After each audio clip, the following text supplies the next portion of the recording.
Hi guys, it's Lepus from the A&O show. I'm here reviewing Monarch Legacy of Monsters episode 4. It was a bit of a step down from the previous episode, but not as cringy as the second episode. So I rank it right now episode 1, 3, 2, and 4.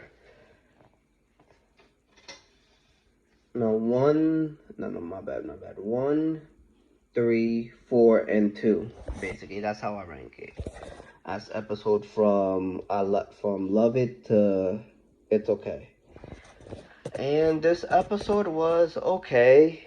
Like, I didn't care much of the past, the past stuff.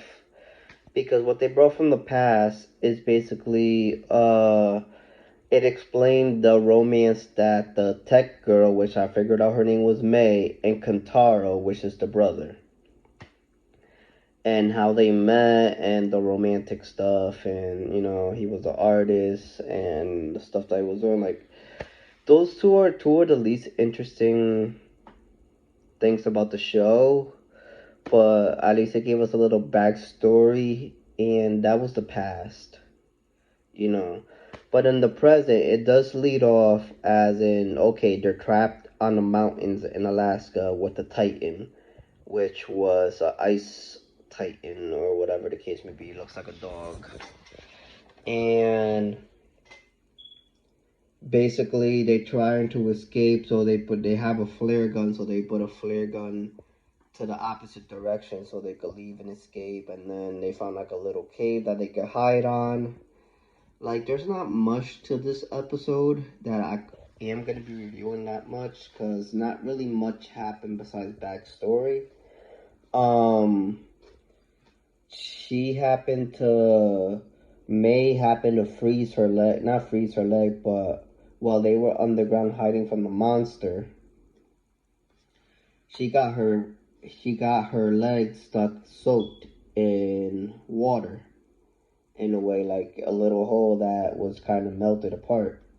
So since they're up in the mountains in Alaska and it's cold, she was gonna get frostbitten and freeze to death, so they were worried about that, so they had to make fire. So the thing is, if they make fire, what they soon figured out, like, it was helping her and everything like that. Well, they having a little backstory, and by the meantime, May was mad at Kentaro for being the reason that they're up there, and her life is all being all fucked up and shit. Blah blah blah. Yeah. But what's it called? They figured out that the Titan, that's not really going after them. It consumes light, like fire, like heat. So they try to freaking strategize a plan. But they decide to split up because Kantaro, I failed to say that in the previous episode, while they were flying towards the mountain, he thought he saw like a little light or something on the other side of the mountain, and it could be his father, could be something, I don't know, but he was convinced that that they should go there, and the other convinced to go the opposite direction because there might be more civilization towards the opposite direction. So they decided to split. They still had an argument, but Kantaro went on himself, and then the main character, the girl, not Mira. I'm sorry guys, I gotta figure out these names. Plus I'm watching a lot of shows at the same time, doesn't help. But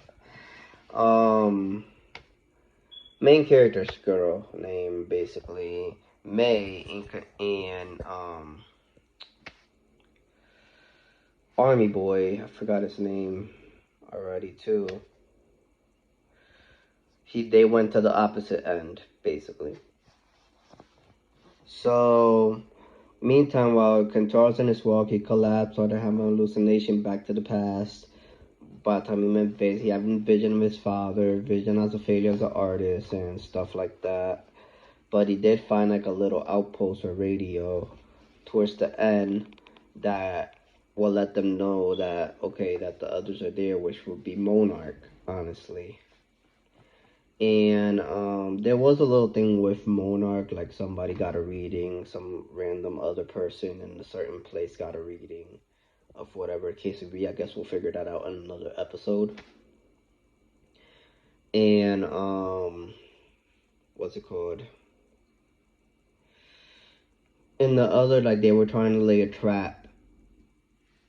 May and the other two were trying to lay a trap for the Titans so they could escape because they know they use light. So they build a trap for it, but then they see a helicopter coming, which was actually Monarch, and then the helicopter distract the Titan, and then at the end, the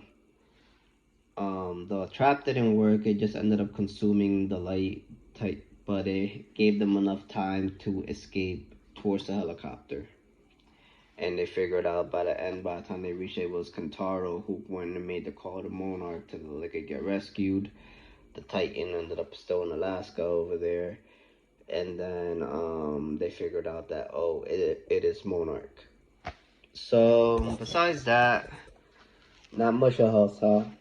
Not much else happened. They went to the past, and then they just showed May and Kentaro kissing, and yeah, that was pretty much, like I said, it was more of a filler slash backplot episode, so it wasn't like, it progressed a little bit how they got out of the situation, but not overall move the story itself over. Now we're gonna have to see where they going from there. Oh, I forgot to say as well that they figured out that his father is very much alive, so that's intriguing. And now we just gotta see where it's going. But it was more of a trying to escape episode from the Titan, and with that, it was alright. It was, I'm not gonna say it's completely bad. I'm not gonna say that episode is necessary either. It's not, but it is. But if you guys been keeping up and watching the show, you let me know what you think. Any conspiracy, any theories, comment below. Please subscribe, share, and support the channel. And I'll see you guys for the next episode, I guess, because there's not much else to this episode. Alright, bye-bye, you guys.